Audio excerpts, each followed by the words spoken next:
My name is Julio Varela, and I was born and raised in Mexico. When I was a little child, I went to the Catholic Church, but then the Lord called my grandma.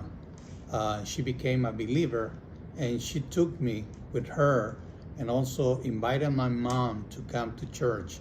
And I became a believer when I was 13 years old.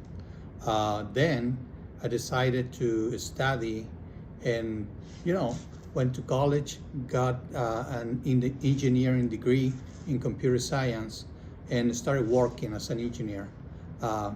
But when I was 18 years old, the Lord called me to serve Him, but I didn't pay attention to that call. I continued studying, I worked, I got married, and then while being a youth pastor, we took our group, the youth, to some conferences, missions, about missions and about how to become a missionary. And we thought the Lord would call them to ministry. But then my wife was with me, and the Lord called us to ministry. At that time, I couldn't make any excuses. We just decided to be obedient. So I quit my job, and my wife and I decided to study Bible and theology. So we came to the States, to McAllen, specifically to Edinburgh, Texas, to get a Bible degree. But you know what? When I was there, the Lord, He called me again, and He asked me to teach.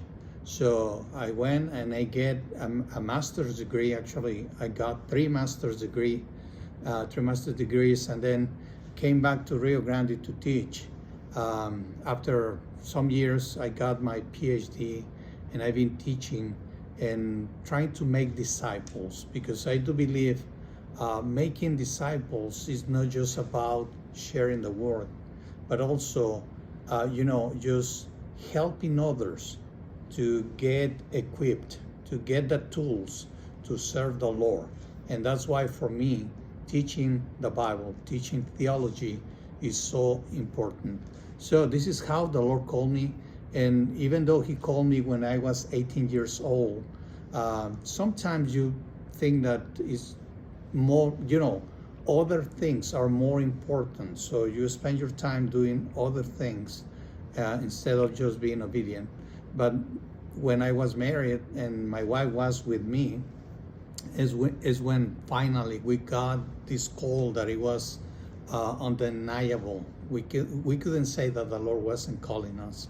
So think about your life. Think about how the Lord has been calling you to ministry, and also think about the excuses that you are probably using to avoid preparing yourself to share the gospel, to serve the Lord. This is my testimony, and I hope it's going to be helpful for you.